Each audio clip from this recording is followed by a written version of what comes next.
Ser Podcast.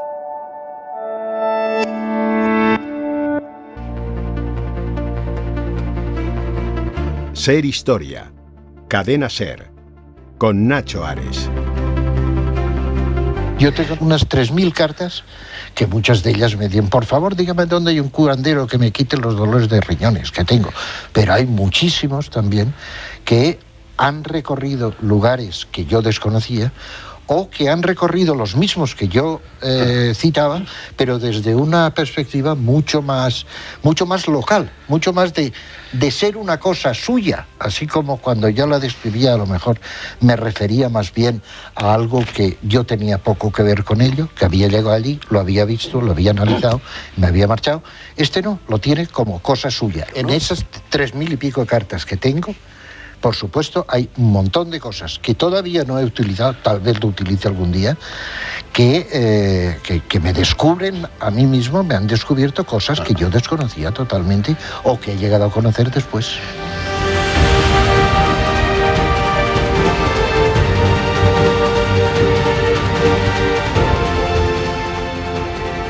Comenzamos este nuevo programa de Ser Historia y lo hago con la carne de gallina, ¿no? Escuchando la voz de Juan García Atienza. Para muchos de nosotros es un verdadero legado de la historia mágica de España, una persona que dedicó toda su vida al estudio y sobre todo a la divulgación de esa España tan extraña, tan insólita, tan mágica, en definitiva la esencia de lo que somos nosotros mismos, ¿no? Esa parte de nuestra propia historia que si la dejamos a un lado, que si la orillamos, perdemos absolutamente el sentido de lo que somos.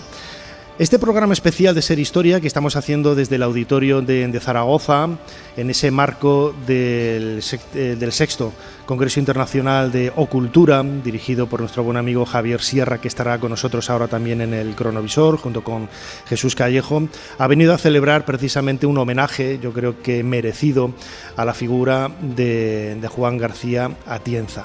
La España mágica y la figura de Atienza serán solo uno de los muchos temas con los que, como siempre, intentaremos hacer un poquito más de historia.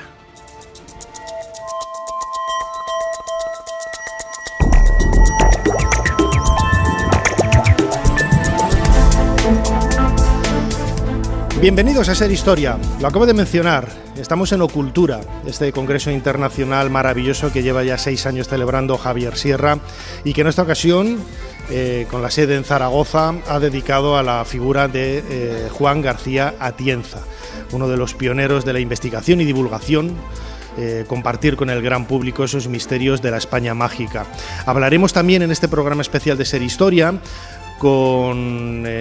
hablando de historias de reliquias, vamos a hablar de la figura de Goya, vamos a hablar de un montón de temas relacionados, como digo, con ese marco histórico, arqueológico y cultural de la España mágica. Quería dar las gracias al Ayuntamiento de Zaragoza por toda esa ayuda prestada para la organización de Ocultura y al Gobierno de Aragón para que precisamente podamos hacer este programa de Ser Historia aquí entre tantísima gente en el auditorio de Zaragoza, a quienes les quiero dar las gracias y, como hacemos siempre, pues con un fortísimo aplauso. Muchísimas gracias, Zaragoza.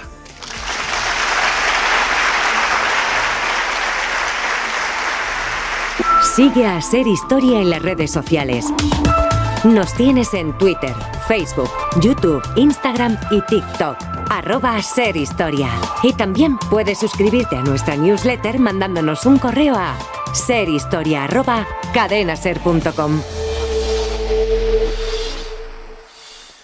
Jesús Callejo, crononauta. Hoy medio crononauta porque tienes otra mitad, otra media naranja para completarlo. Bienvenido a Ser Historia. ¿Qué tal, Nacho? Pues sí, la verdad es que hoy de lujo. Tengo aquí a mi partener, a mi querido amigo Javier Sierra. Y aparte, pues algo que nos gusta mucho decir, sobre todo cuando los lugares se lo merecen, y es que estamos en un marco incomparable. Totalmente. Javier Sierra, crononauta, el primero, el primogénito, el creador de esta idea que, bueno, pues luego pues por vicisitudes y circunstancias de la vida tuvo que dejarlo, pero siempre con el corazón y el alma muy ligado al cronovisor, ¿no? Desde luego, tal como lo dices, es como si me echaras siglos de historia encima, ¿no? Y así es lo que tiene. Claro, pero yo sigo manteniendo intacto el espíritu de viajar en el tiempo, de sumergirme en fechas del pasado que son significativas y de tratar de arrancarles, en fin, esa esencia que a veces no está en los libros de historia, pero que merece rescatar un programa como este que se dedica precisamente a la historia. Fíjate, yo siempre comienzo el cronovisor, cuando estaba hablando Jesús Callejo, yo saco el teléfono móvil y me hago un selfie con él, cuando está hablando él en directo y le pillo un poco con el pie cambiado, y la posición en la que tenemos la mesa me es imposible que los tres nos hagamos fotos, pero bueno, ya tenemos a Ana Caballero que nos está haciendo esa labor. Lo decía yo al principio, Jesús, Juan García Atienza es un referente de la historia mágica de España. Yo lo conocí en el año 98, en el Centro Asturiano, creo que era, en la Plaza de Celenque, en Madrid, en un acto cultural de estas presentaciones de libros a las que íbamos todos, y me lo presentaste tú.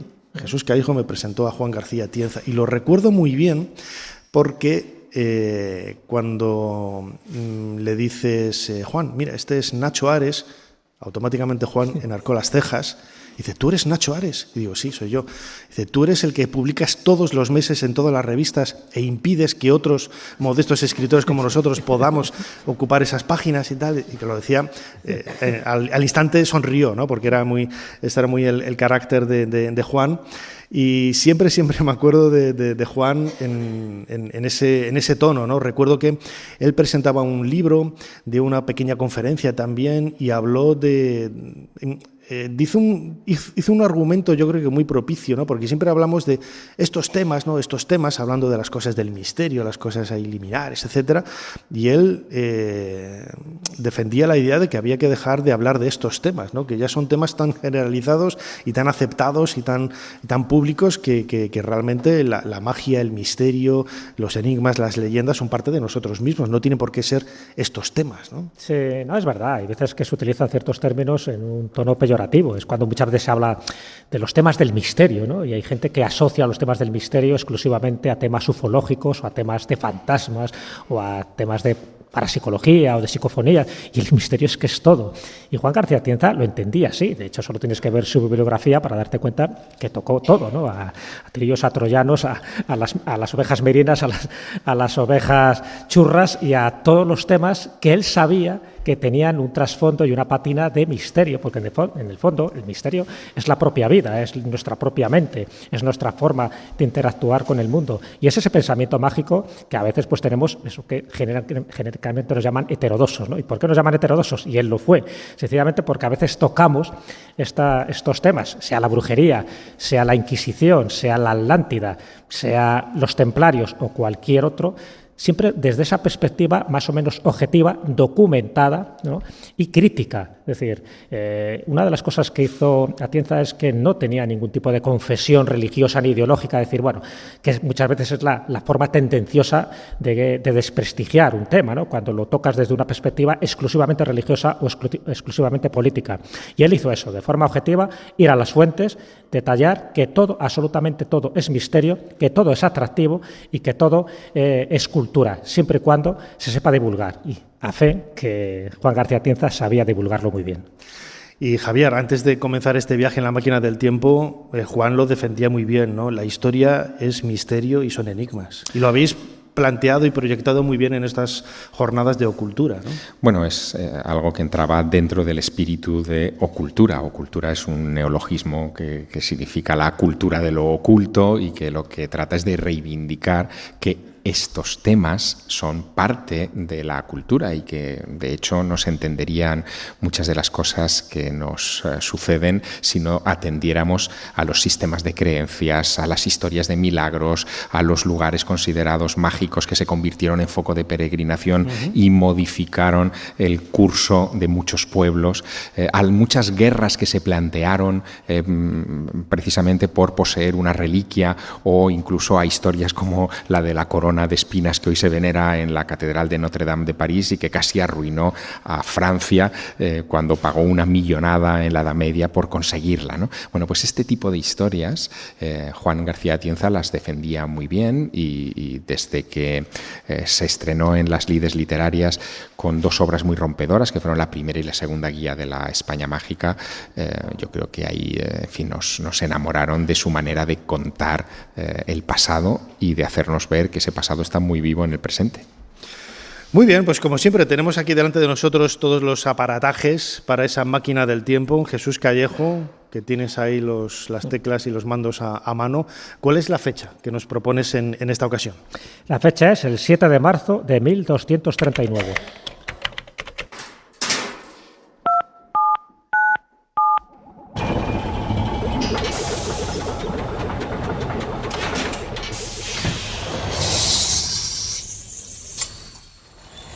Adelante, pasen.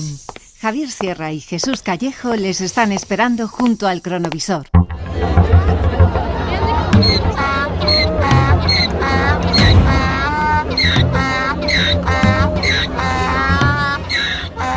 Jesús, creo que estamos en Daroca, en el siglo XIII. Mira, hemos dejado en el futuro a José Luis Corral, que él nació aquí y le hubiera gustado, se ha perdido ese viaje.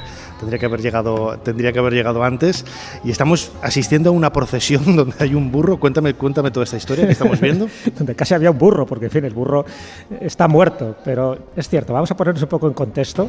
Estamos en presencia de una procesión porque se ha producido un prodigio, que por entonces se consideraba que era un milagro. Y es un milagro de la hostia. Y lo digo con todo el respeto y toda la reverencia posible porque tiene que ver con una sagrada forma que unos días antes obró un milagro. Y nos remitimos un poco unos días antes para darnos cuenta por qué este 7 de marzo se está procediendo a esta procesión dentro de lo que es la iglesia de San Marcos en Daroca, porque el milagro no se produce en Daroca, sino que se produce en Luchente, en una población muy cerca de Valencia. Jesús, el burro tiene muy mala cara, ¿eh? Muy mala cara, ¿no? Está expirando. Lo estoy viendo titubear. Tiene su justificación porque le han hecho caminar durante 200 millas con una especie de ordalía. Pero ¿por qué no se ha quedado en Teruel, hombre? Que es donde debería haberse quedado. Que podría haber sido, porque tenía que elegir entre Calatayud, Teruel o Daroca, que eran los tres capitanes que por entonces formaban parte de las huestes cristianas que, como no, en plena reconquista se estaban dando de tortas con los musulmanes. Bueno, pues ocurre que en febrero, unos días antes, en febrero de 1239, se está celebrando una misa de campaña al aire libre, pero bueno, el cura, Mosén Mateo, pues antes de impartir lo que eran las sagradas formas, las hostias, a estos capellanes y capitanes, ¿no? Porque había un poco de todo y había 6 que no llegó a suministrar.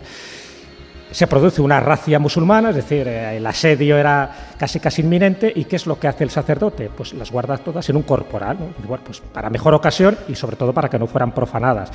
Una vez que pasa ese ataque musulmán, cuando pasan unas cuantas horas, va hacia ese corporal, cuando despliega la tela, se da cuenta de que esas 6 hostias habían sangrado, es decir, habían manchado el corporal de sangre, con lo cual eso llamó mucho la atención porque en principio estaban íntegras, no había ningún tipo de artificio. Y evidentemente se considera que es un auténtico milagro y los 3 capitanes que estaban allí, que era el de Daroca, que era el de Calatayud y el que era el de Teruel, dice, esas me las quedo yo. Dice, ¿cómo que te las quedas tú? En principio todos tenían la misma jerarquía, ¿no?, militar. Bueno, pues hacen sorteos y durante 3 sorteos consecutivos Daroca siempre salía elegida. Y pensaba, bueno, aquí hay trampa y cartón. Así que como las votaciones de Eurovisión, sí, igual. Una cosa así, ¿no? Y como estaban mosqueados los 3 capitanes, dice, bueno, esto lo mejor es una ordalía. Una ordalía es un juicio de Dios. La pobre burra, que estaba por allí, por cierto, una burra sarracena, dice la leyenda, para que no hubiera tampoco ningún tipo de consecuencia. Dice, una burra sarracena, lo que hacen es que estos corporales, estas 6 hostias dentro de lo que era el paño, las depositan en un cofre de madera y se lo dejan a la burra. Entonces la burra... Se está mareando, se está mareando, ¿eh? Sin ningún tipo de indicación, le dice pues que elija camino. Si va en dirección a Teruel, pues evidentemente pues ahí será donde se construye la iglesia y se adoren estos corporales, pero os podéis imaginar que si se llaman los corporales de Daroca, en fin, como veis, las 3 localidades tienen que ver con Aragón, pues después de 200 millas, donde llega ya exhausta, con esa ordalía, a ver hacia dónde va, claro, los de Calatayud intentando azuzarla para que fuera por otro camino, los de Teruel azuzarla para que fuera por otro camino, pero ella tenía la fijación de que iba hacia Daroca. Y efectivamente, dice la crónica, porque hay crónica, como no, histórica, enfrente de la iglesia de San Marcos, en la ciudad de Daroca, hoy la iglesia de la Trinidad, se cae desplomada, entiende que efectivamente Cayó. Dios había hablado y ahí es donde había que adorar estos corporales. Estamos diciendo tantas veces la palabra hostia que estaba pensando ahora, los robots estos de internet, donde vamos a subir los podcasts, cuando vean, van a entender que es el lenguaje malsonante y este tipo de cosas y van a bloquear el podcast. Pero bueno, ya haremos para que no sea así. En cualquier caso, Jesús Callejo, Javier Sierra, que lo tengo aquí a mi derecha. En vuestro libro, La España extraña, precisamente dedicabais un capítulo pues, a ese término, ¿no? Milagros de la hostia. Con perdón, poníamos entre paréntesis. Sí, con perdón, sí, totalmente. Y es fuera bromas, el contexto religioso en muchas ocasiones está vinculado a esa España mágica, ¿no? Claro, bueno, ahí hay que entender varias cosas. Primero que estamos en el siglo XIII y hay un debate y, en fin, una preocupación muy extendida entre la población cristiana sobre si el acto de la comunión y de la consagración de la Sagrada Forma tiene algún sentido, es decir, cómo se puede entender. Está bien eso de la Sagrada Forma, has metido una cuñica para que nos dé puntos y no nos quiten los... Claro, cómo se puede entender que Jesús esté en ese trozo, en esa oblea, y que sea ingerida por el creyente, ¿no? Así que la Iglesia necesitaba algún tipo de milagro o de hecho que reforzara que efectivamente se produce el milagro de la transubstanciación, es decir, que en el momento en el que el sacerdote consagra la oblea, esta se convierte en el cuerpo de Cristo literalmente. Empiezan a ocurrir milagros de este tipo. El de Daroca no es el primero ni será el último, pero en el caso de Daroca a mí sí hay un aspecto que siempre me ha llamado mucho la atención, y es que esto sucede, como ha dicho Jesús, en 1239, pero las primeras referencias escritas se producirán a partir de 1261. Es decir, hay un periodo que yo lo encuentro en muchas de estas historias, que es el periodo de mitificación. O sea, cuando hay una separación de al menos una generación con respecto a los hechos, es cuando tú ya puedes contar lo que quieras. En la Edad Media más, porque no hay hemeroteca, no hay registros audiovisuales y la memoria es básicamente oral, se transmite de padres a hijos y por lo tanto es fácil manipularla o tergiversarla de manera radical. Eso lo vemos, por ejemplo, en las apariciones de la Virgen de Guadalupe en México, donde desde los hechos que supuestamente se viven con el indio Juan Diego que ve la aparición de la Virgen, hasta que de repente se cuenta la historia y se convierte poco más o menos que en la patrona de América, pasa casi un siglo y en ese tiempo se mitifica el relato. Bueno, pues en Daroca también se necesita mitificar ese momento y se necesita sobre todo subrayar la preocupación por la transubstanciación. El milagro lo que servía era para demostrar que efectivamente aquello era el cuerpo de Cristo y sangraba. Fíjate, cuando estabais realizando el libro La España extraña, visitasteis Valladolid, yo a ti ya te conocía, y viniste con un amigo que yo en aquel momento, recuerdo que fue el año 96, 97 sería, yo no lo conocía, me presentó a Jesús Callejo. A Jesús Callejo, que está aquí con nosotros, y a Begoña, la parienta, que la tenemos aquí también entre el público, ¿no? Fíjate que estaba pensando ahora que parece que todo ese elemento, ¿no?, de la España extraña nos ha unido, ¿no? Aquí yo, con un modesto presentador de radio, con mis mejores amigos en la mesa, es algo emocionante, y todo canalizado, ¿no?, por la figura de Juan García Atienza y esa España mágica. Jesús, a lo largo no solamente de Aragón, sino de otros lugares de la península, encontramos tradiciones realmente extraordinarias, muy parecidas, ¿no?, a las de Daroca. Sí, lo que se llaman milagros eucarísticos. Muy interesante esa reflexión que has hecho, Nacho, porque al final, como dirían los alquimistas medievales, lo semejante tiende a lo semejante. Al fin, estamos destinados a conocernos, o como diría Paulo Coelho, al final el universo ha conspirado para que nos conociéramos y sobre todo, no solo para que se enriqueciera nuestra amistad, sino también para que se enriqueciera un poco todo ese bagaje cultural que luego hemos expresado a través de libros, de conferencias, de programas de radio, etcétera, etcétera, y aquí seguimos todavía dando guerra. Un poco contestando a tu pregunta, Nacho, efectivamente, hay muchísimos milagros eucarísticos, ya lo decía Javier, este no fue el primero ni fue el último. De hecho, en España, por referirme a España, yo he hecho una especie de estadísticas, ya sabéis que me gusta mucho el dato y buscar estadísticas. El país que más aglutina milagros eucarísticos es Italia, en fin, por razones obvias, pero el siguiente sería España. Y en España tengo contabilizados 23. El primero se podría decir que fue en Iborra, en Lérida, en el año 1010, ni más ni menos, y el último estaría en Silla, en una localidad de Valencia, en el año bueno, más cercano en el tiempo, 1907, a pesar de que ahora en Moraleja de en Medio están intentando reivindicar un milagro eucarístico que ocurrió durante la Guerra Civil en 1936, pero ha sido comentado en Silla, Valencia, en 1907. ¿Por qué son importantes los milagros eucarísticos y se diferencian de otro tipo de milagros?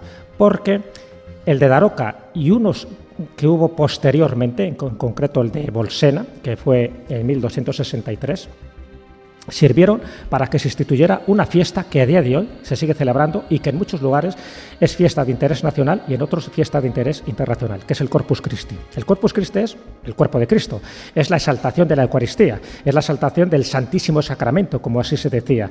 Entonces, ¿por qué era importante el Corpus Christi? Porque como había dudas en aquella época en qué consistía la transustanciación, porque claro, la gente no entendía muy bien, es decir, ¿cómo que es eso que en el acto de la misa, en la consagración de la sagrada forma de la hostia, dice que Jesucristo, su carne se convierte en esta oblea que luego es ingerida y que su sangre se convierte en este vino que luego es bebido? En fin, eso desde un punto de vista lógico y científico es muy difícil de digerir y nunca mejor dicho. Entonces, bueno, pues había que hacer una fiesta. Entonces la Iglesia en el siglo XIII, porque todo esto surge en el siglo XIII, no solo con Daroca, sino con otros como es con Juliana de Corbillón y sobre todo con Bolsena. Por cierto, en Bolsena se ha determinado incluso el grupo sanguíneo de la sangre, que es muy interesante también este dato.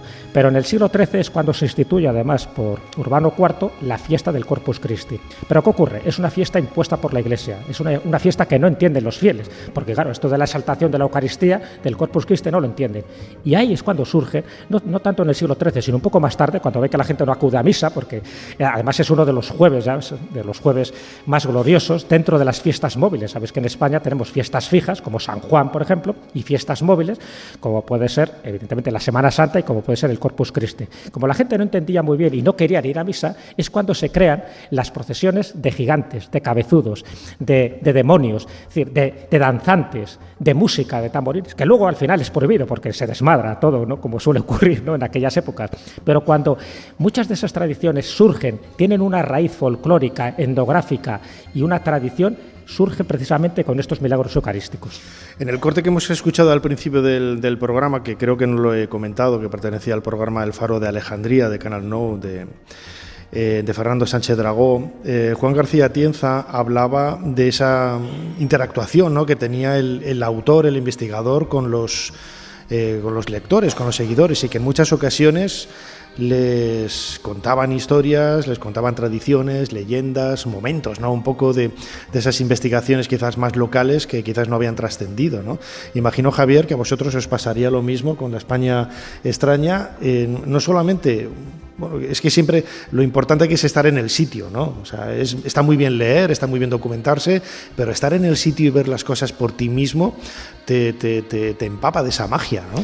Bueno, La España extraña se publicó en 1997, no teníamos Google Maps en aquella época y decidimos crear un libro muy práctico, lleno de mapas, de referencias, de iconos.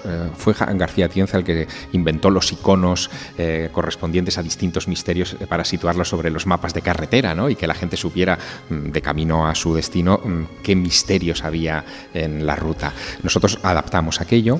El libro luego tuvo muchas vidas porque se fue reeditando y Jesús y yo lo fuimos actualizando siempre, y lo fuimos actualizando también en parte gracias a las comunicaciones de los lectores, ¿no?, porque ellos se ponían en contacto con nosotros a través de la editorial o a través de algunos... Cartas, ¿no? Con cartas, no, cartas. Los chavales, los millennials no sabrán que una carta, que es una carta, ¿no? No claro. sabrán lo que es. Y a fecha de hoy yo te diría que La España extraña es casi una app en papel para descubrir todos estos rincones, digamos, inéditos o poco conocidos o de poder en la geografía, y es muy emocionante ver varias generaciones de lectores usando este libro. Jesús, hacíais también referencia a una etiqueta que luego ha quedado ya casi como un marchamo no solamente de ese libro, sino de una tipología muy concreta, ¿no?, de fenómenos, que eran los objetos religiosos no identificados, los ovnis, ¿no? Sí, como arcones voladores, por ejemplo, ¿no? Es curioso, cuando empiezas a escarbar en las leyendas, te das cuenta de la imaginación, ¿no?, que tenían nuestros cronistas medievales, y que algún guionista de series de televisión o de cine pues debería un poco copiar cómo en aquella época, fuera verdad o fuera mentira, lo que era importante era asentar ese lugar como un lugar mágico, Cuando hablamos de un lugar mágico, un lugar sagrado, un lugar de peregrinación. Por eso se inventaron y se multiplicaron las reliquias, porque claro, había que colocar algo aquí fuera interesante. Y bueno, muchos de estos ornis eran, aparte de estas sagradas formas volantes, que también hemos investigado algunas, incluso en una iglesia de Segovia aparece incluso la abertura dentro de la iglesia, ¿no? En el motín de la trucha, cómo salieron por ahí directamente, o sea que ya es un milagro. Sigue el cartel puesto, y sigue Jesús. El cartel puesto, efectivamente, ahí en la iglesia de Santa María. Advirtiendo que por ahí salieron las hostias volando, ¿no? Sí, en un incendio que se produjo, entonces, bueno, pues se chamuscaron muchísima gente, pero lo que no se chamuscó fueron las hostias volantes, que fueron además a un beaterio que estaba muy cercano allí. Pero lo curioso es que el muro se abrió para que pudieran salir volando, ¿no? Bueno, algo increíble porque son leyendas que dejan huella, y la huella es esa prueba. Otra cosa es que te lo creas o no te lo creas, pero ahí tienes el cartelito. Y luego están los arcones voladores, que también vimos alguno, por ejemplo uno pues en la Candelaria, ¿no?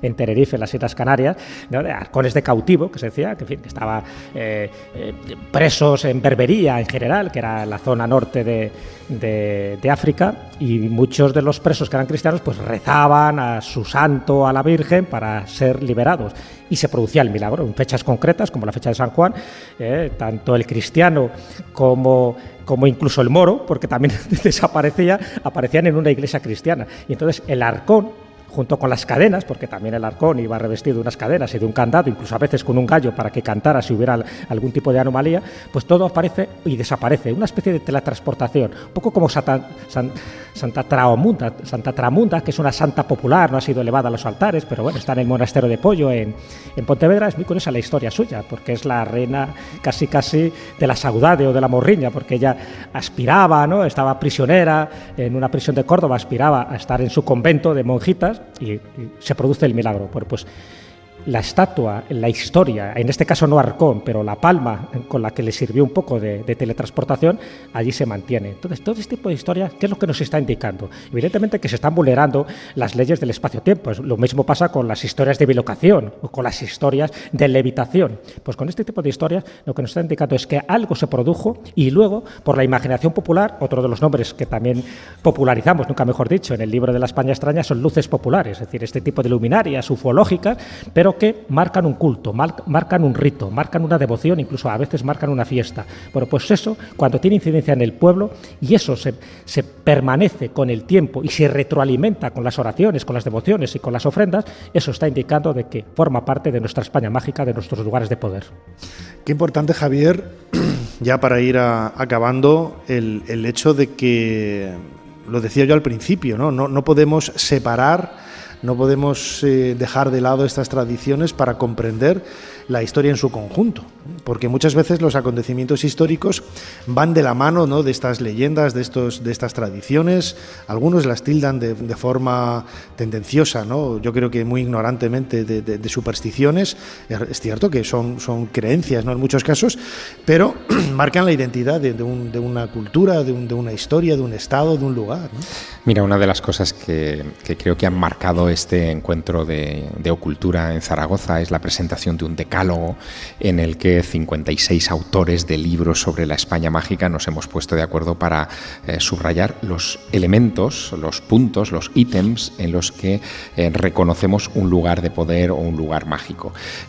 Más allá de las creencias, como tú decías, más allá del elemento supersticioso o del elemento más religioso o folclórico, lo cierto es que esos lugares existen, están perfectamente definidos en nuestra cartografía y en nuestra historia, y a veces dejan rastros incluso, por ejemplo, en los escudos de las ciudades, ¿no?, donde vemos rastros de esas luces populares que mencionaba Jesús, como por ejemplo el escudo de Teruel. O sea, el escudo de Teruel es un toro con una estrella encima y remite a tiempos de Alfonso II de Aragón, cuando ven un toro caminando y moviéndose encima de él en plena noche una luminaria que no puede ser un satélite artificial de los de Elon Musk, ¿no? Tenía que ser otra cosa. Estamos hablando de 1171. Bueno, aquello es técnicamente un ovni, evidentemente, que queda reflejado en el blasón de la ciudad, pero incluso en la digamos, en la etimología de los lugares, ¿no? Hay muchos pueblos o zonas que están marcadas con estas historias, ¿no? El Puerto de la Luz en Gran Canaria, por ejemplo, se llama Puerto de la Luz por las apariciones de unas luces extraordinarias en tiempos de la llegada de los españoles sobre la costa atlántica, o no sé, por ejemplo, Castellterçol en el Vallès, en Barcelona, ¿no? Castillo de los Tres Soles, marcada la fundación del lugar por la aparición de tres soles. No hay tres soles en el firmamento, pero ellos vieron tres soles sobre ese cielo y lo consideraron una señal de que allí debían levantar un asentamiento. Bueno, pues todo esto, claro que forma parte de la cultura, y claro que debemos atender a ello de una manera seria, rigurosa, de cronistas. Jesús Callejo, ya como conclusión también por tu parte, la España mágica, no seríamos nada si no hubiera España mágica, que también hay Francia mágica, Alemania mágica, Egipto mágico, León mágico, había que hablar sí o sí. Y todo ello son referentes, ¿no? que dan identidad propia a un lugar, ¿no? O sea, no podemos, lo que le preguntaba Javier, no podemos separar una cosa de la otra, ¿no? Sí, muchas veces ese es el error, ¿no? Que antiguamente caíamos más en la parte, vamos a llamarla, más mágica, más supersticiosa, más espiritual, y olvidábamos un poco también la parte científica. Luego, a partir del siglo XVIII, a partir del siglo de la razón, el siglo de las luces, pues bueno, intentamos que todo fuera más cartesiano, más racional, desligando o pasando a un segundo plano todo ese pensamiento mágico. Yo creo que la clave está en las dos cosas, es decir, saber un poco cómo pasa con nuestros dos hemisferios cerebrales, ¿no? El intuitivo y el más matemático o el más lógico. Pues lo mismo yo creo que es la perspectiva que deberíamos tener ante la vida. Ni reírnos de acontecimientos supuestamente milagrosos, que mira, esta gente se lo cree todo, mira esta reliquia, o mira pues esa toponimia. Es decir, caer en ese error, negarlo todo, ya sabes que es tan erróneo como creértelo todo. Entonces yo creo que hay que tener un pensamiento crítico, pero sin olvidar que nuestras raíces, pero no solo, como tú bien decías, las de España, las de Portugal, las de Francia, las de Indonesia, las de China, nuestras raíces tiene que ver con el mito, tiene que ver con la leyenda, tiene que ver con la tradición. Y ahí nos asentamos, porque son mitos fundacionales, son mitos de identidad, son mitos por los cuales el pueblo, junto con los símbolos, se reconoce y se identifica. Y entonces, si olvidamos eso, olvidamos una parte fundamental de nuestra historia, de nuestro pasado. Y si olvidamos eso, por supuesto, iremos como pollos sin cabeza por el futuro. Por lo tanto, tengamos siempre los pies en el suelo y la mirada en el cielo. Claro que sí, eso es un poco lo que defendía el bueno de Juan García Atienza, a quien hemos querido hacer un poco de homenaje en este inicio del programa especial de Ser Historia, en este marco de Ocultura, en Zaragoza, en el auditorio de Zaragoza, de la mano de los dos mejores crononautas, ¿no?, que se pueden tener. Jesús Callejo, nuestro crononauta oficial, ¿no?, ahora en las últimas temporadas, y Javier Sierra, que fue crononauta también al principio. Javier, Jesús, como siempre digo, muchísimas gracias a los dos por habernos ayudado a hacer un poquito más de historia. Gracias a ti siempre, Nacho. Ya sabes que a mí me tendrás la próxima semana, y no tanto a Javier, que seguro que estará por ahí en otra parte de la España mágica. Por eso es un privilegio inmenso haber compartido estos minutos de radio contigo, Nacho Ares. Muchas gracias.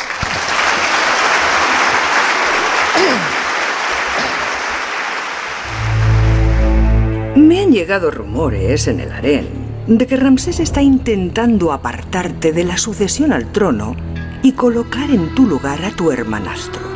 Si es así, se confirman mis sospechas más sombrías, algo que no estoy dispuesta a consentir. El viejo Ramsés no es consciente del peligro que corre. Ser Historia con Nacho Ares.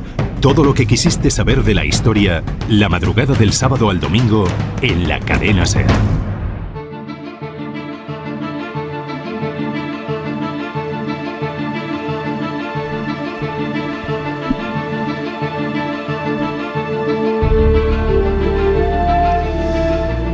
Continuamos en Ser Historia, en este programa especial que estamos haciendo desde Ocultura en Zaragoza, en el marco de este congreso internacional organizado por Javier Sierra, quien hemos tenido en los minutos anteriores en el cronovisor. Estando en Zaragoza, y gracias también a que este programa se hace gracias a la ayuda del Gobierno de Aragón, queríamos contar con el director general de Cultura de esta institución del Gobierno de Aragón, que es Pedro Oyoki. Pedro, bienvenido a Ser Historia.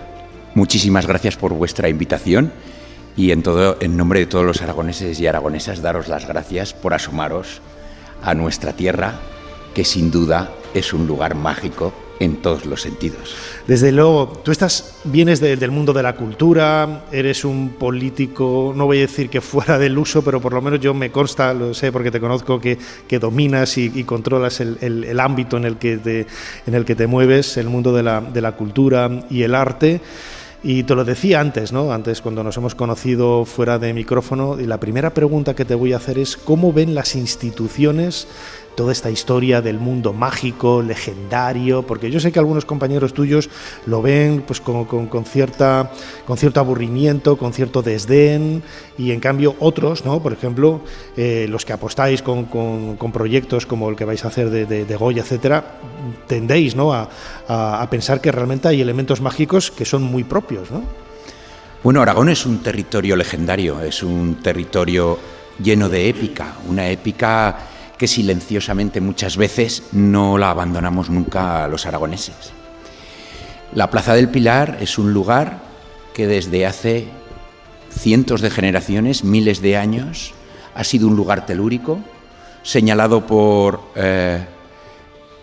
todas las personas que han vivido aquí como un sitio que expresaba presencia sobrenatural, necesidad de encuentro, por personas que han vivido abrazadas a muy distintas culturas, y siempre ha permanecido ese símbolo. Y lo curioso es que ese símbolo no se debilita, sino que generación tras generación crece. La identificación de los aragoneses con ese espacio es multitudinario, incluso en tiempos tan inmediatos y tan veloces como los que vivimos. Es espectacular que un año como este, más de 500.000 personas, muchas de ellas ataviadas con trajes tradicionales de aragoneses, pasen por la Plaza del Pilar, pasen por la Virgen del Pilar, con independencia de su creencia, su ideología política, su nacionalidad. Ese símbolo sigue creciendo. Por tanto, como no vamos a estar atentos a que una parte de la cultura tiene un carácter esotérico y que expresa lo que de otra forma muchas veces los ciudadanos y las ciudadanas no son capaces de expresar. Es un vehículo, por supuesto, de expresión cultural, ¿cómo no? Desde luego que sí, y si en Aragón hay un referente desde el punto de vista artístico, es la figura de Francisco de Goya.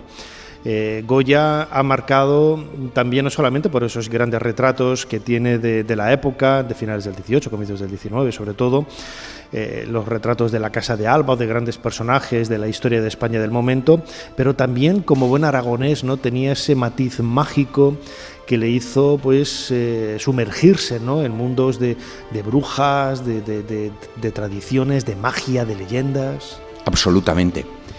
En 1799 Goya realiza quizás su autorretrato más emblemático, el que todos conocéis. Si cerráis los ojos y pensáis en Goya, no penséis en el trofeo que se entrega como la máxima expresión del cine español. Pensar en su autorretrato.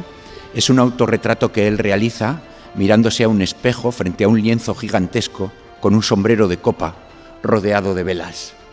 Es un autorretrato inquietante, porque él, si algo fue como retratista, es que trataba de contarnos cómo era esa persona. Si pasáis por un museo y contempláis no el cuadro, sino a los espectadores que ven el retrato, veréis posiciones imposibles, donde los espectadores tratan de interpretar, de buscar qué era lo que transmitía Goya de esa persona. Respecto a Fernando VII es clarísimo. Goya no siempre fue igual de brillante, pero en ese caso es clarísimo. Cuando él se retrata a sí mismo, también transmite un mensaje.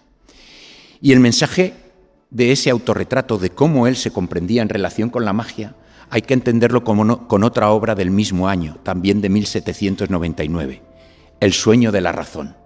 El sueño de la razón que produce monstruos si se abandona de ella, y si se abona de ella es la madre de todas las ciencias. Y Goya a ese pensamiento se encadena durante toda su vida.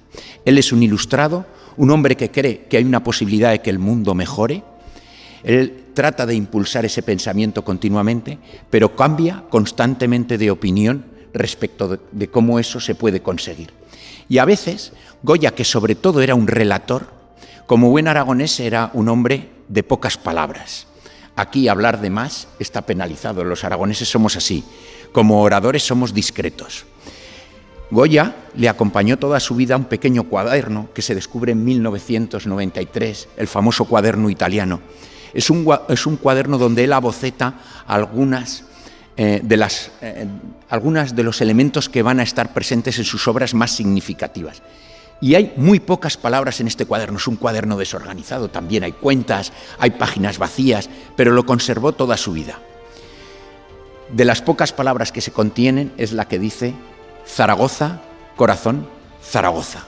Él se interpretaba muy de aquí en su forma de expresarse, algo que compartimos colectivamente, orgullosamente, todos los aragoneses. Además, qué importante es el hecho de que él como artista imprimiera en su lenguaje, en su forma de pintar, porque cuando tú ves un cuadro más o menos tienes la idea de cómo pintaba, puedes decir, bueno, pues este es de finales del 18, comienzos del 19, esto parece una pintura vinculada a Goya, ¿no? Por esa pincelada que tenía. Es algo que hemos perdido, ¿no? Pero muchos artistas, Goya lo hacía y bueno, pintaba, añadía símbolos en esos cuadros para poder interpretarlos o para utilizarlo, no voy a decir como un mensaje oculto, no, va mucho más allá, ¿no? No es la idea de esconder un significado en un cuadro, no es manifestar una idea a través de una serie de símbolos, ¿no? Que marcan, que representa artísticamente en un cuadro, ¿no? Goya es inquietante, y es inquietante porque él, como relator, es radicalmente sincero con su forma de pensar y utiliza los elementos mágicos cada vez que él atraviesa una crisis en el mundo en el que vive. Él se daba disgustos enormes y era muy temperamental, esto está bien documentado. En esas crisis él recurre a los elementos mágicos para expresar su desconfianza en el mundo que vive, y ese es quizás el elemento más adictivo que tiene. Esto que os propongo es solo un juego, pero quizás sea verdad. Gabriel García Márquez, cuando describe qué es el realismo mágico, cuenta que es una forma de contar cómo es el mundo en el que vive, un mundo que él quiere que se exprese muy popularmente, pero introduciendo elementos sobrenaturales. Esto crea una nueva forma de escribir que a todos hoy nos sigue deslumbrando, la literatura latinoamericana expresada a través del realismo mágico. Pero Goya pintando ya se adelanta 200 años a esa idea. Él introduce elementos sobrenaturales en su forma de expresarse. Cada vez que tiene una crisis en el mundo en el que vive, no la puede expresar de otra manera y la vuelca así. Por eso, cuando a veces su ocultismo se trata de expresar de una forma inentendible, creo que no es verdad. Creo que hay una forma de expresarse muy racional, muy enfadada con el mundo que vive, pero que no encuentra otro vehículo. Y eso pasa porque él es aragonés. Y me encanta contar esta historia. Goya es quizás el mayor mito de la pintura por esta razón. Y lo es también porque era un genio a la hora de componer sus cuadros, de realizarlos. Su técnica pictórica es extraordinariamente avanzada. Pero esto se sabe bien, esto ya se ha contado mucho. No quiero incidir en eso, porque eso se puede ver en Madrid. Lo que es mucho más difícil de comprender en Madrid es que la otra parte que convierte a Goya en el mito y en el genio es su forma de pensar y su forma de expresarse. Y eso tiene que ver con su forma de ser aragonés. Dicho de otra manera, si Goya hubiera sido valenciano, hubiera quedado deslumbrado por la luz o por cualquier otro elemento, quizás por la fiesta. Si hubiera sido andaluz, lo hubiera sido por otra cuestión, o gallego, todas ellas deslumbrantes, pero no lo era. Era de Zaragoza. Y lo que compone su técnica pictórica, lo que acompaña su técnica pictórica, es su forma de pensar. Y esa solo es entendible por su raíz aragonesa, por su raíz zaragozana, que curiosamente él nunca abandona, a pesar de ser un emigrante, obligado toda su vida por su pensamiento. El Goya cortesano, el Goya religioso, el Goya crítico, el Goya negro, siempre va abonado de ese acento aragonés al que nunca puede renunciar. Y durante estos años vamos a tratar, trabajando, de llevar esto a toda España y a todo el mundo. El año que viene, en 2024, tenéis pensado algunos proyectos precisamente relacionados con la figura de Goya, un artista universal, porque allá por donde vayas, al igual que Velázquez, yo creo, Picasso, son los tres grandes pintores de la historia del arte español. Y además con el añadido de que Goya tiene ese aspecto más misterioso, más esotérico, que lo convierte también en un reclamo muy atractivo, ¿no? Bueno, sin duda alguna es el aragonés más universal que existe y más identificable con lo que colectivamente es el estereotipo de los aragoneses. Más que el Golden Agim, ¿no?, de aquella época. Muchísimo más.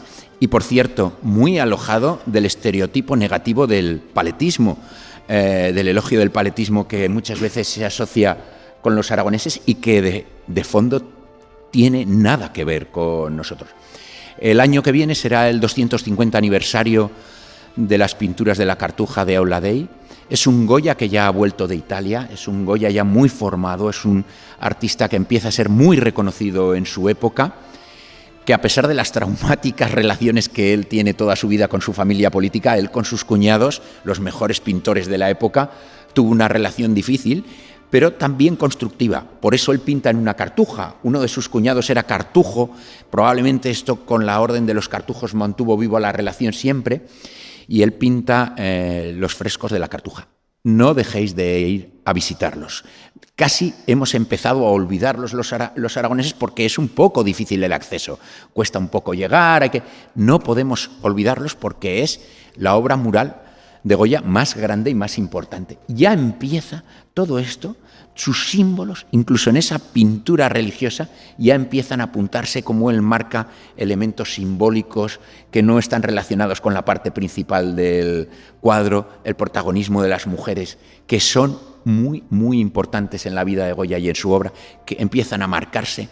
Por tanto, el primer acontecimiento que nosotros marcamos en relación con la celebración del Bicentenario de Goya, que será en el 2028, es ese Goya mural que tiene una primera expresión en la Cartuja de Aula Dei, que viaja a lo largo de toda su vida y que tiene un punto final en Madrid, en San Antonio de la Florida y en sus pinturas negras, que no son exactamente un Goya mural, pero tiene mucho que ver con ese Goya mural.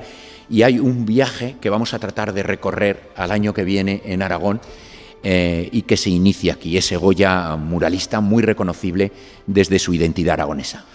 Pues aquí seguramente vendremos a contarlo. Será un placer hacer programas para contar en Ser Historia este 250 aniversario de esas pinturas de la Cartuja de Aula Dei y sobre todo esos primeros pasos, ¿no?, para completar el segundo centenario en el año 2028 de la muerte de Francisco de Goya, un artista absolutamente increíble, mágico, como no podía ser de otra forma, en el marco de este Congreso Internacional de Ocultura en el que estamos haciendo este programa de Ser Historia, gracias al Ayuntamiento de Zaragoza y también al Gobierno de Aragón, cuyo director general de Cultura, Pedro Oyuki, ha estado con nosotros en estos minutos. Me ha embelesado tu forma de hablar y de contar y de transmitir las cosas. Yo estaba mirando aquí a Carmen, a mi mujer, mirando y diciéndole, me alucina, porque hay gente que transmite realmente la pasión de su trabajo, y enhorabuena, muchísimas gracias. Esto se lo digo a pocos invitados, ¿eh? Así que, bueno, los aragoneses llevamos difícilmente los elogios. Te lo agradezco muchísimo porque rodeado entre gigantes como estoy es especialmente valioso. Solamente os quiero decir, ¿sí?, si queréis ver Goya, ir a Madrid, pero si queréis vivir Goya, venir a Zaragoza. Solo aquí se puede entender esa experiencia. Pedro Oyuki, muchísimas gracias por habernos ayudado a hacer un poquito más de esto. Estoy al pie de la escalera. Las patas de la nave están enterradas en la superficie, como a 3 o 4 centímetros. Aunque la superficie parece ser muy, muy granulada, cuando te acercas es como si fuera polvo. Voy a pisar ahora fuera de la nave. Es un pequeño paso para el hombre, pero un gran paso para la humanidad. Ser Historia con Nacho Ares. Todo lo que quisiste saber de la historia, la madrugada del sábado al domingo en la cadena SER. Se cuenta que estuvieron en contacto con Jesús durante el drama de sus últimas horas en la tierra. El cáliz utilizado en la última cena. El velo que enjugó su rostro. Clavos de hierro que atravesaron su carne. Fragmentos de una cruz de madera. Una corona de espinas. Un tosco letrero. La punta de una lanza. Una mortaja. Para los creyentes, objetos con poderes milagrosos. Para la Iglesia Católica, materia de fe. Para los creyentes, irradian un misterio impenetrable. Esas imágenes, inexplicables hoy, lo eran aún más hace 400 o 1000 años. Poseen un poder imposible de describir. Hay un gran número de casos en los que las reliquias fueron llevadas al combate como talismanes para ganar la batalla.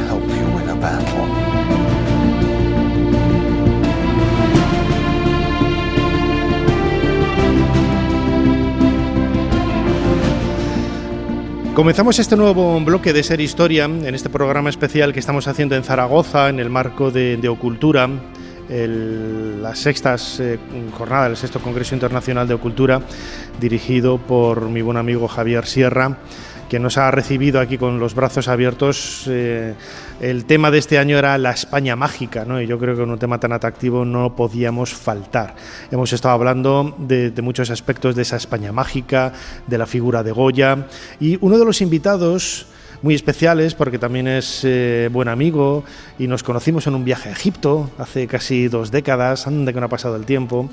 Desde luego que ha participado, ¿no?, en este congreso de Ocultura, hablando de un tema del que escuchábamos ahora un fragmento, ¿no?, Descifrando la Historia, ¿no?, Reliquias de la Pasión, un documental de Canal Historia, hablando precisamente de esas reliquias, que es un tema del que nuestro invitado Juan Eslava Galán es muy conocedor. Juan Eslava, bienvenido de nuevo a Ser Historia. Un placer estar aquí, Nacho, un placer. Acabas de publicar La Revolución Francesa contada para escépticos con Planeta. Ya te invitaremos en otra ocasión dentro de poquito para hablar de ello, aunque seguramente en la Revolución Francesa también hubo ir y venir de reliquias y de temas religiosos. Ahora te preguntaré. Las reliquias nacen con el deseo quizás de querer tener algo físico, ¿no?, de la figura de Jesús o de los santos, ¿no?, algo pues casi prácticamente inaccesible o intangible, ¿no? Sí, efectivamente. La reliquia siempre te da acceso al poder de la persona, sea Jesucristo o sea un santo, y obviamente por ese motivo pues funciona como un talismán. Pero hay que tener en cuenta que reliquias de Cristo no puede haber por una razón muy sencilla.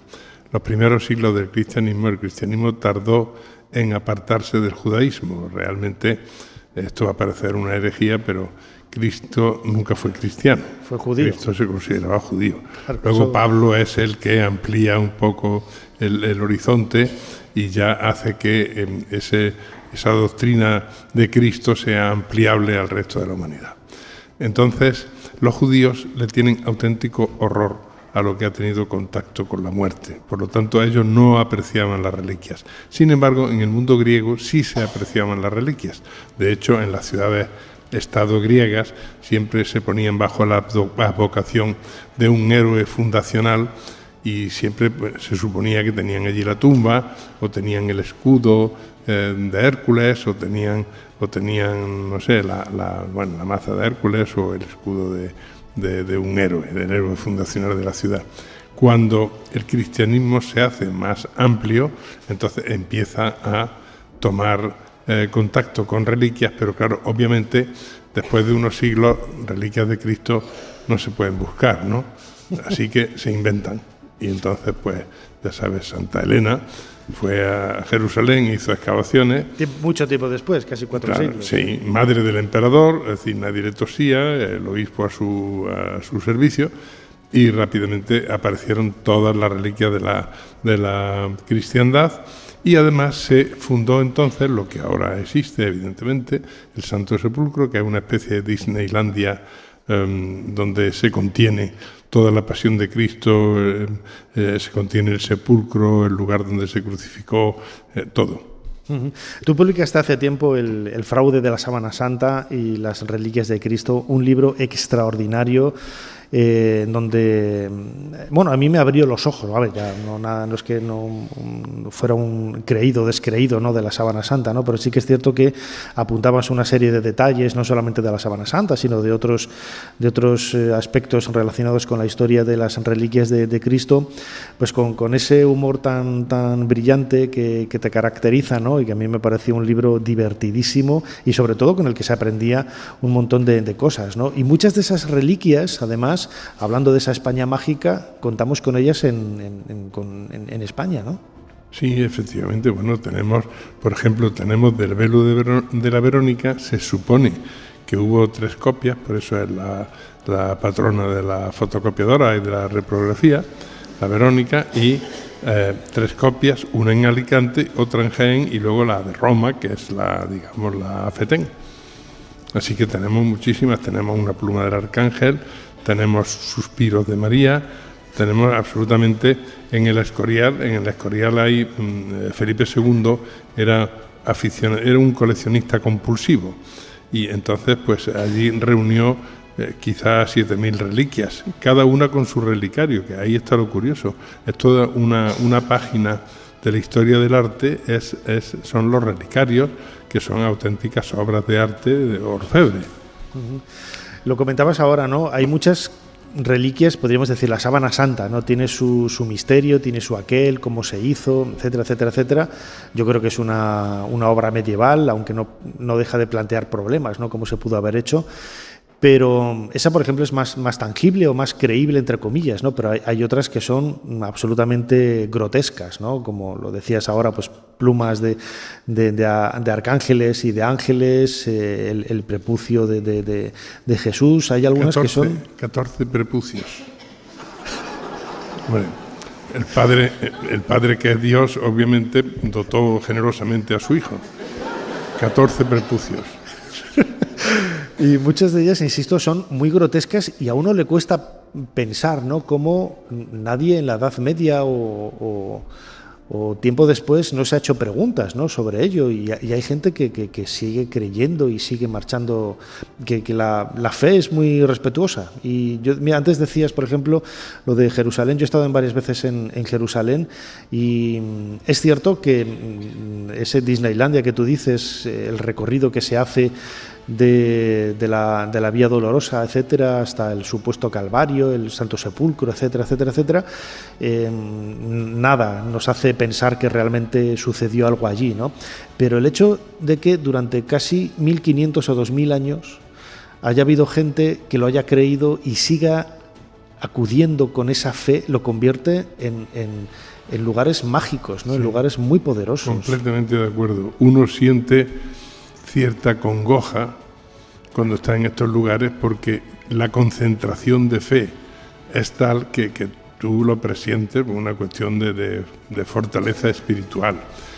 Yo creo que las reliquias son muy respetables. Es decir, que la gente crea en las reliquias han sido un consuelo a muchos cristianos y eso me parece perfecto.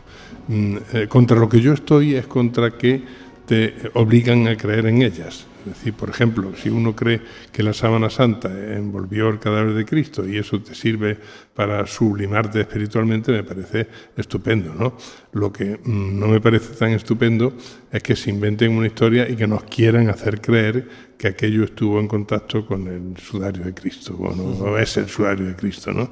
Esa es la cuestión distinta, ¿no? Creamos o no creamos. Pero yo respeto personalmente las reliquias. Por ejemplo, yo soy de Jaén. La joya de Jaén es la catedral. Y la catedral se hizo porque allí estaba la cara de la Verónica. De lo contrario, pues no se hubiera hecho, o se hubiera hecho una cosa mucho más pobre. No había peregrinación para ver el Santo Rostro, ¿no? Es decir, que el impacto de las reliquias en el arte es muy importante y eso hay que tenerlo en cuenta.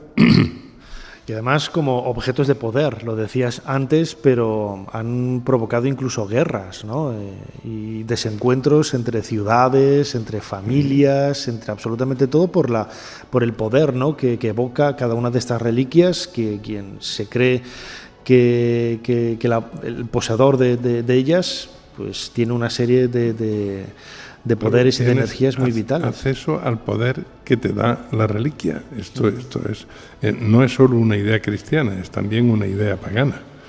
Tú tienes acceso, por ejemplo, los romanos tenían en el templo de Júpiter Capitolino, claro, ellos creían en los dioses, creían en sus dioses, pero los pueblos que conquistaban también tenían dioses y se lo llevaban todo al templo de Júpiter Capitolino, que era una especie de banco de reliquias y de imágenes. ¿Por qué? Porque de ese modo captaban la energía de los dioses de otros pueblos. Es decir, que por eso te digo que esto tiene una lectura también muy respetable. Siempre que no, obviamente, que no nos dejemos convencer de que eso... Luego hay reliquias que son verdaderas. Es decir, que estamos diciendo, las de Cristo son todas falsas. Pero la de San Juan de la Cruz, Santa Teresa, esos son reliquias verdaderas. Sí. ¿Por qué? Porque ya esos son de una época en que incluso estaban esperando que se murieran para hacerlos reliquias, ¿no? Para desguazarlos. Así es que, claro, obviamente esos sí son reliquias verdaderas. Hay incluso, ahora que decías de Santa Teresa, que ella estuvo viviendo, estuvo un tiempo en Pastrana, en Guadalajara, donde vivía la princesa de Éboli. Y en uno de los conventos que hay allí hay un banco donde se dice que estuvo sentada Santa Teresa. Bueno, pues las monjitas tuvieron que cerrar la habitación y proteger el banco, porque la gente iba allí, empezaba a rascar y se llevaba pastillicas. Y claro, ya no había dónde sentarse casi, ¿no? Es un poco el elemento legendario, ¿no?, que rodea a este tipo de reliquias, pero que llega incluso a personajes de alto standing o presidentes, gobernantes. Recordemos, ¿no?, a Himmler, ¿no?, el paseo que se dio por Montserrat, por Toledo y por otros lugares buscando el Grial, ¿no?, porque había oído en algunas leyendas que estaba por aquí. O sea, incluso el propio Hitler, a través de Himmler, buscaban esas reliquias. Bueno, Hitler lo veía como una locura de Himmler. Hitler no era tan supersticioso, ¿no? Pero efectivamente Himmler estaba poseído de toda la parafernalia de la religión supuesta, inventada, de la religión de los antiguos germanos. Y claro, a él le interesaba mucho Montsalvat, que él creía que sería Montserrat, evidentemente. De toda esa selección, si recuerdas algunas de las más singulares, más curiosas, yo recuerdo el comienzo del libro con esa religiosa, ¿no?, tomando la comunión, con el prepucio de Cristo. Me parecía una historia realmente brillante. ¿Cuáles son las más extrañas, las más insólitas que te has encontrado? Bueno, si nos ponemos a pensar en reliquias insólitas, hay auténticas maravillas. Hay barro del que le sobró a Adán para hacer el primer hombre. Sí, hay barro de Adán. Está el velo de la Virgen, la túnica de Jesús, los pañales de Jesús. Hay varios pañales. Había uno, por cierto, en la Catedral de Lérida que desapareció en la guerra. Aprovecho por si alguien lo tiene, que lo saque. Y, es decir, hay reliquias que son absolutamente increíbles. Un saco de muelas de Santa Oria. Porque, sí, en algún momento le dolían las muelas a un rey y se hizo traer las muelas de Santa Oria y se juntó un saco. O sea, algunas de ellas de asno, con un tamaño que eso no podía caber en la boca de la santa, ¿no? Es decir, hay cosas que son absolutamente espectaculares, sí, en cuestión de reliquias. Pero por encima de todas ellas, ya para ir acabando, Juan Eslava Galán, quizás la Sábana Santa es la más importante, no solamente por el impacto que tiene, ¿no? Es un objeto al que tú puedes identificar muy claramente, porque tiene un elemento humano, que es la representación de ese varón, ¿no?, en una de sus caras. Yo recuerdo que la vi, ahora después de ti vamos a hablar con Clara Tahoces, y uno de los momentos más increíbles que recuerdo, cuando ella y yo visitamos Turín en una de las ostensiones, pues hace 15 años, una cosa así, el entrar con los carabinieri en la catedral, el silencio que había y la lectura del Evangelio de San Mateo en aquel momento, los fieles, se te ponía la carne de gallina. Claro, todo eso crea ese ambiente. La Iglesia lleva 2000 años creando ambientes, es decir, entonces, claro, crea ese ambiente que te sobrecoge y que realmente te afecta, aunque tú sepas que aquello es falso, ¿no? Claro, luego hay toda una secta, lo digo desde mi respeto, que apoya la sábana santa y por eso le han dado tanta publicidad. Pero realmente la gran reliquia de la cristiandad, sin duda alguna, es el lignum crucis. Es decir, las reliquias de la madera que procedían de la cruz en la que murió Jesucristo. Por cierto, el trozo mayor lo tenemos en Santo Toribio, aquí también en España, ¿no? Hay otro trozo muy grande en el Vaticano y muchísimo en iglesias, etcétera. De hecho, ayer lo comentábamos, o antes de ayer, comentábamos que la principal causa de deforestación de Oriente Medio fue la fabricación de reliquias con la cruz de Cristo. Sí, se ha especulado mucho, ¿no?, con la idea. Se ha exagerado, yo creo, ¿no?, que decían que se podían hacer no sé cuántos barcos yo creo que es un poco exagerado, pero realmente hay un buen puñado de ellas y bueno, no es más que un marchamo, ¿no?, de una identidad, en este caso el cristianismo, que se extendió y se expandió con estos pequeños elementos de credo y de poder, ¿no?, que eran las reliquias. De ellas hemos estado hablando en los últimos minutos aquí en Ser Historia, de la mano de mi buen amigo Juan Eslava Galán. Última pregunta, ahora que veo de nuevo el título de tu último libro, La Revolución Francesa, contada para escépticos, publicado por Planeta. En la Revolución Francesa también hubo ese tira y afloja, ¿no?, entre creyentes y no creyentes. ¿Alguna reliquia tuvo su papel en aquella revolución? Hay una reliquia muy importante que era el santo óleo. El santo óleo que ungía a los reyes de Israel, que era aceite. Había una vasija en Francia, una vasija pequeñita, con la que se ungía a los reyes franceses. Esa vasija los revolucionarios la quebraron a martillazos en un acto público para que se viera que ya abjuraban del cristianismo y se pasaban a la diosa razón. Por cierto, en la reciente coronación del príncipe Charles, vimos toda la ceremonia, excepto en un momento pusieron 4 sábanas porque iban a desnudarlo de cintura para arriba, supongo, porque no vimos nada, porque pusieron 4 sábanas para ungirlo con el aceite sagrado. Y la coronación la hace sobre la piedra en la que apoyó la cabeza. Es un trono, pero debajo del trono está la piedra que es escocesa, la piedra donde apoyó la cabeza Jacob cuando tuvo el sueño de la Scala Dei. O sea que las reliquias nos viven y están presentes incluso en esto.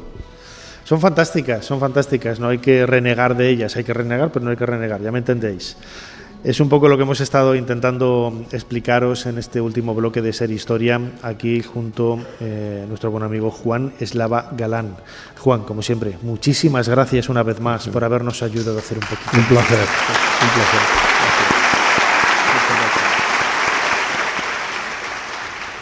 Aumentan los comentarios sobre vos, Ana. ¿No os causan preocupación? Al contrario, Majestad.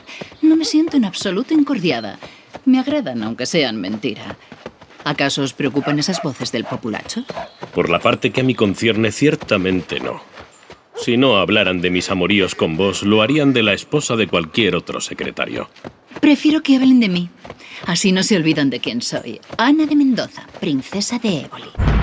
Ser Historia con Nacho Ares. Todo lo que quisiste saber de la historia, la madrugada del sábado al domingo en la cadena SER.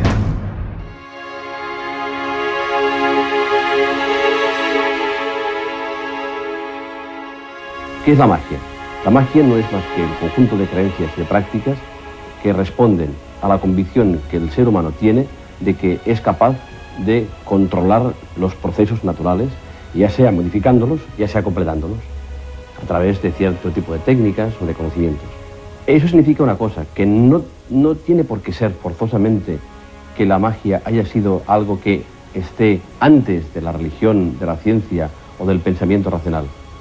Que bien pudiera ser que la ciencia, la religión y el pensamiento racional no estuvieran después de la magia, sino sobre la magia, y que la magia no sea tanto una fase superada de la historia de la humanidad, sino una fase que la acompaña en todo momento y que en cualquier caso siempre se sitúa en una capa inferior, por así decirlo, como si todas las demás se le hubieran sobrepuesto, más que sucedido. Y eso quiere decir una cosa muy sencilla, que no creo que sea diseñable la posibilidad de pensar que el pensamiento humano no es que haya sido mágico, sino que no pueda ser más que mágico, y que de una forma u otra todas las operaciones que el pensamiento humano ejerce sean de una forma u otra siempre mágicas.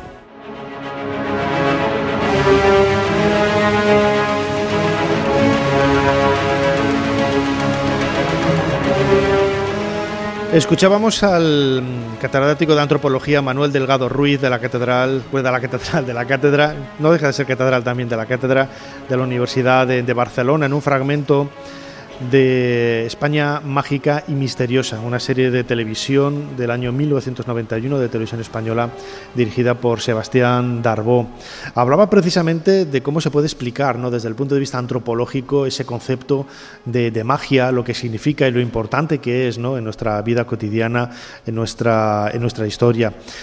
Queríamos hablar de todo esto y de muchas cosas y vamos a improvisar, yo creo que una conversación maravillosa que yo tenía ya muchas ganas de hacer desde hace tiempo con mi buena amiga, casi hermana, Clara Tahoces. Hola Nacho, ¿qué tal?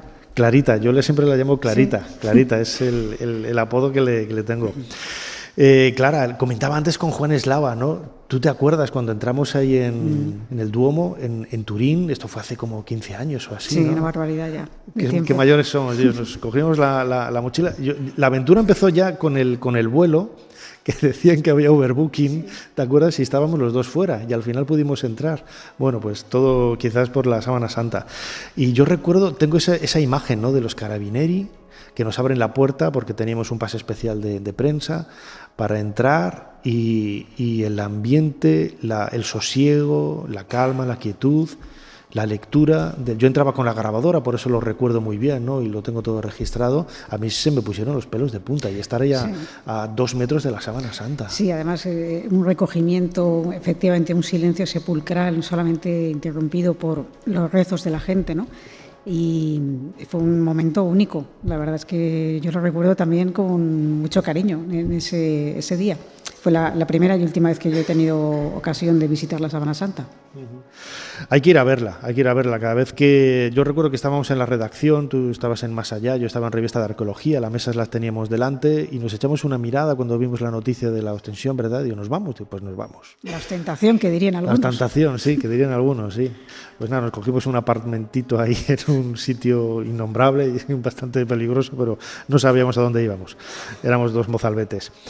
Bueno, para ti, ¿qué es la España mágica? Tú publicaste con ABC, ¿no?, ese itinerario, ¿no? Pero ¿tú qué entiendes por España mágica?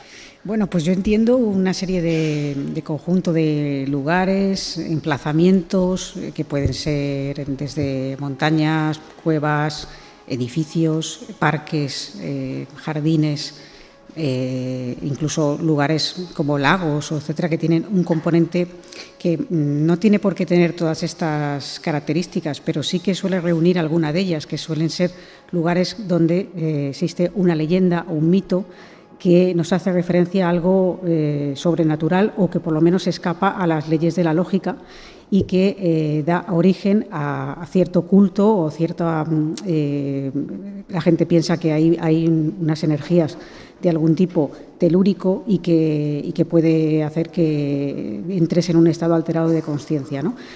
A ver, no se tiene que cumplir todo esto, pero sí que muchos de estos lugares tienen esas características comunes.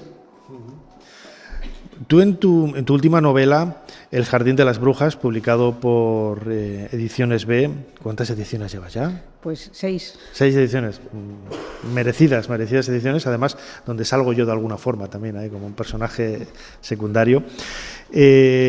Hablas un poco también de esos elementos mágicos, ¿no?, que hay en ocasiones, en este caso en el jardín que hay en Madrid, en el Parque del Capricho.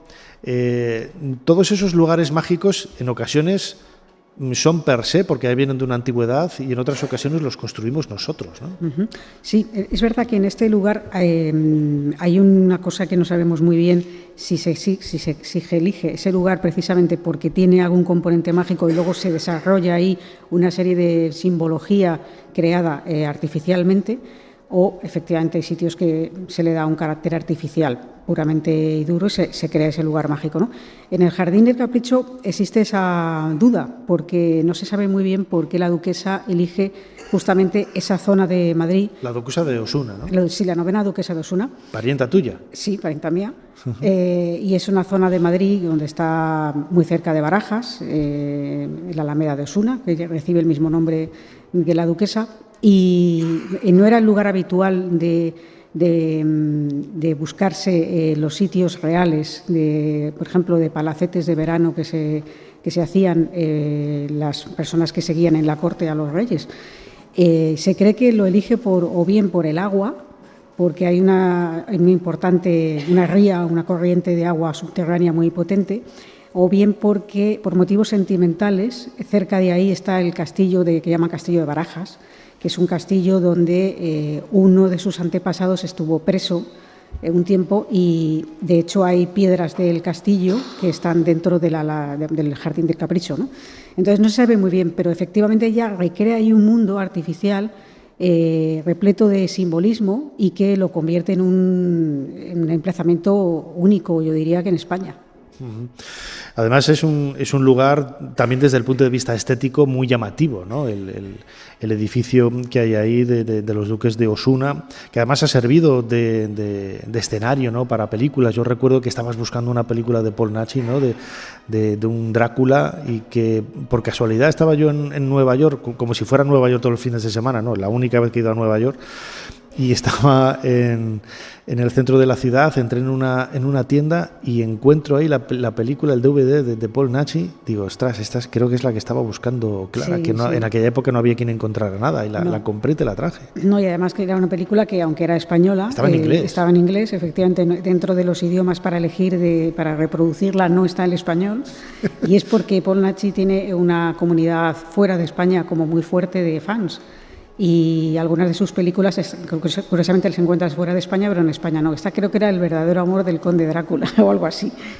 Sí, esbozo una sonrisa porque hay que verla, o sea, hay que ver la película.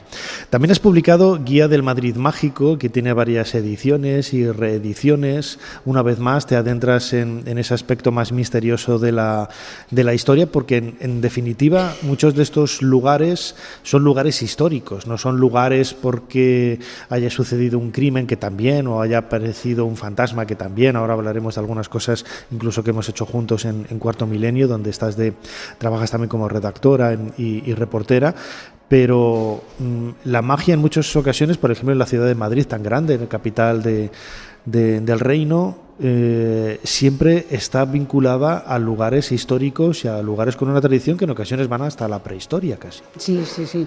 De hecho, mira, acabamos de celebrar hace poquito el Día de la Patrona de Madrid, el 9 de noviembre, que es la Virgen de la Almudena.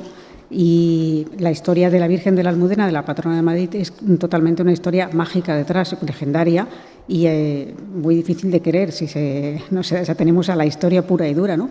Pero un poco la leyenda lo que viene a decir es que antes de la llegada de los musulmanes, los cristianos deciden esconder sus imágenes por miedo a que se produjera un tipo de mancillamiento o alguna cosa así. Y llega un momento que esconden también la Virgen de la Almudena, que no se llamaba así en ese momento, que pasan los siglos y cuando se produce la Reconquista nadie se acordaba de dónde estaba. Y entonces deciden hacer una procesión rogativa para que aparezca, si no, decidirán tirar la muralla entera de Madrid hasta que aparezca. Y al pasar por el depósito de grano, que en árabe, es almudid, justamente uno de los cubos de la muralla se desencaja, se abre y aparece la imagen de la Virgen con unas velas encendidas que habían dejado 300 años atrás. Ríete de Iberdrola. Sí, claro. Mejor poner unas velicas ahí, ¿no? Bueno, pues precisamente por eso es que se celebra la fiesta de la patrona de Madrid el día 9 de noviembre, y una cosa que, fíjate, que tiene una tradición fuerte y que es seguida por mucha gente, tiene unas raíces mágicas importantísimas. Además, es un tema que también has seguido muy de cerca, ¿no? Porque te interesa, y a mí también, todo aquello relacionado con apariciones más fantasmagóricas, más espectrales. Tienes un libro maravilloso de Casas Encantadas también, siempre con ese trasfondo histórico. Recordemos, por ejemplo, ¿no? el testimonio de Plinio el Joven, ¿no? Hablando de ese fantasma de Atenas hace casi 2000 años, en donde yo lo he utilizado varias veces dramatizado en Ser Historia, y la gente cuando lo escucha por primera vez se cree que está escuchando algo de una narración gótica del siglo XIX o más moderna, ¿no? Y no, es de hace 2000 años, ese fantasma arrastrando la cadena, el ruido, etcétera. Son arquetipos, ¿no?, que han quedado en esas descripciones desde la antigüedad hasta el presente, y en muchos casos quedan plasmados en ese tipo de lugares, ¿no? Sí. Vamos a ver, esas historias pues vienen sucediendo desde siempre, no es algo nuevo. Sí que es verdad que ahora pues están en auge en el sentido de pues que hay programas como Cuarto Milenio, ¿no?, que a lo mejor visitan esos sitios y entrevistan a los testigos y luego realizan una serie de pruebas allí, pero los testimonios son en todas las épocas, en todos los países, y o sea, no solo España, evidentemente. Lo que pasa es que en España pues tenemos un amplio catálogo de casos de supuestos hechos que vienen casi siempre a través de un hecho luctuoso, que es que tiene una base histórica que se ha producido en el pasado, como un crimen o una muerte trágica, etcétera, que de alguna forma los testigos, sin conocer la historia del lugar, aprecian manifestaciones, supuestas manifestaciones, que les da que pensar que están relacionadas con esa historia trágica. Además, yo recuerdo el reportaje, no recuerdo ahora el pueblo donde fue, en Burgos, que estuvimos en un torreón, sí, grabando también la aparición de... Bueno, no conseguimos ver a la mujer, ¿no?, pero se aparecía allí una... Covarrubias, en Covarrubias, efectivamente. Ahí estuvimos grabando para Cuarto Milenio un reportaje. Siempre son lugares, no necesariamente cementerios, en absoluto, ¿no? Son palacios, son castillos, son palacetes, son edificios normales que guardan ese recuerdo mágico, a lo mejor de generación en generación, o incluso se ha perdido. Lo que lo convierte en más extraordinario es que llegue una persona que no conoce nada de la historia de ese lugar y de pronto se lo encuentra, ¿no? Y luego cuando le cuentan lo que ha pasado allí, quizás relaciona la historia, ¿no? Claro, eso es lo más extraño, lo más chocante, o lo que nos hace plantearnos realmente que puede haber algo de realidad en toda esa situación, y es el que la persona muchas veces desconoce la historia del lugar. Es después, cuando ya le han sucedido una serie de manifestaciones, y cuando se entera de que esas manifestaciones que está viviendo o de la forma en que las está percibiendo tienen muchísimo que ver con algo que ocurrió en un pasado remoto, y que tuvo en jaque a sus moradores durante un cierto tiempo, que incluso se hayan marchado de ese lugar. Se han marchado y han llegado otros moradores que no conocen en absoluto esa historia, y se vuelve a repetir otra vez todo el proceso. A veces es un hecho luctuoso, o a veces también una injusticia, ¿no?, que se quiere remediar con el paso del tiempo. Sí, historias silenciadas que no se han dado a conocer en su momento, o que fueron injusticias con personas concretas que vivieron allí y que, bueno, pues tuvieron la desgracia de caer en el olvido, que nadie rescatara eso y no se hiciera esa justicia, y de alguna forma como si clamaran desde el otro lado, diciendo, bueno, estoy aquí, no me he ido, ¿no? Ya para ir acabando, Clara Tahoces, este Congreso de Ocultura está, ¿no? Nosotros somos la última actividad del mismo, dedicado, ¿no?, a la figura de Juan García Atienza. Tú fuiste la última persona, creo que, en entrevistarle. Y yo guardo muy buenos recuerdos de él, ¿no?, de esa España mágica a través de todos sus libros. A mí me interesaban especialmente aquellos que hacían alusión a cosas, ¿no?, del siglo XVI, ¿no? Recuerdo especialmente cuando yo estaba trabajando con todos los temas de la princesa de Éboli, pues él sacó ese libro, ¿no?, de la cara oscura o la cara olvidada, ¿no?, de Felipe II, ¿no? Y me pareció un libro brillante, ¿no? Juan fue un polímata, ¿no?, pero dedicado sobre todo a esa España mágica, y sobre todo un divulgador extraordinario. Sí, para mí es un referente absoluto en el tema. Evidentemente nosotros, todos los que hemos escrito sobre la España mágica o nos hemos dedicado, ya sea en programas de radio, en podcast o en artículos, a la España mágica, hemos bebido de las fuentes de Juan García Atienza de manera indudable, y además con muchísimo acierto. Es decir, sí que es verdad que los trabajos de Juan no eran sencillos de seguir porque estaban en un nivel alto y a veces hablaba en un lenguaje casi clave, ¿no? Pero que eso lo que lo convertía en algo más atractivo, sí, quizá, algo más ¿no? atractivo Sí. por descubrir esas claves ocultas dentro de la propia historia que estaba contando Juan. Y yo tengo muy buenos recuerdos de él. La verdad que esa última entrevista que le realicé, pues me habló de una manera mucho más personal de lo que era su vida fuera de los libros, aunque también se habló de los libros, evidentemente. Y para mí es una figura fundamental del siglo XX en España en la cuestión de todo lo que tiene que ver con la magia, las tradiciones, la mitología, la simbología y toda la cara oculta de la historia.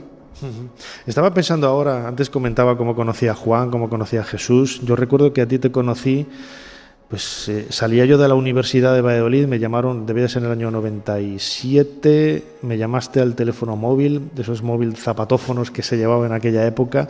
Trabajabas en un programa de radio para invitarme a participar en él, hablando de unos artículos que yo había publicado en la revista Más Allá sobre el trabajo de la piedra en el Antiguo Egipto y algunos misterios y tal. Y a mí me sorprendió, porque yo te conocía de haberte leído, ¿no? Y de referencias y tal. Y claro, ese chiquito nacido en León que vivía en Valladolid, pues me sorprendió gratamente la llamada. Y bueno, como era un poco loco, pues me fui a Madrid, ¿no? A casa de mis tíos, me quedé allí y ahí te pude conocer. Y hasta ahora, fíjate, Sí. aquí antes de ayer. Antes de ayer, efectivamente. Aún no vamos a poner fechas porque... Mejor así. Para no deprimirnos. Mejor así, pero bueno, eso muchas veces lo hablo con Javier Sierra, y digo, Nacho, que nos quiten lo bailado. Es que es verdad. No, totalmente. O sea, lo que hemos viajado juntos, lo que hemos disfrutado, lo que hemos aprendido, son experiencias vitales que no cambiaría por nada, y lo que nos queda. Claro, no, además son muchos años y han sido cosas muy variadas, y yo me siento privilegiada de tener unos amigos que están en misma sintonía, ¿no? que yo, que eso no es fácil de encontrar, y la verdad que es un placer. Bueno, Clarita, que te quiero un montón. Igual, muchísimas gracias por habernos ayudado a hacer un poquito más de historia. Gracias a vosotros, Nacho.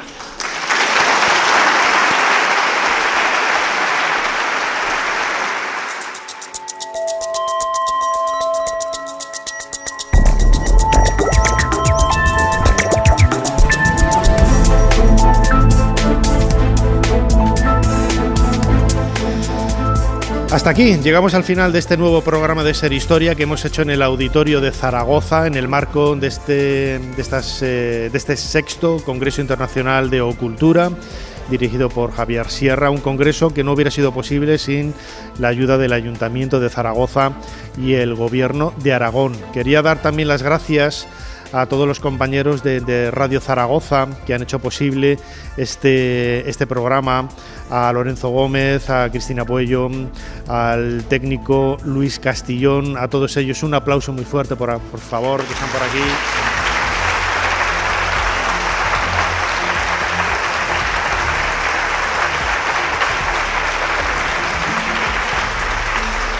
Y luego, como siempre, Fermín Agustía estando en la producción del programa, Ana Caballero controlando las redes sociales, un aplauso para ella que la tenemos aquí delante.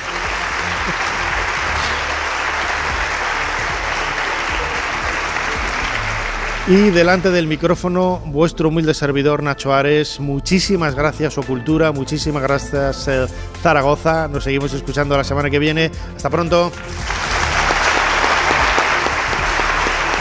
Suscríbete a Ser Historia.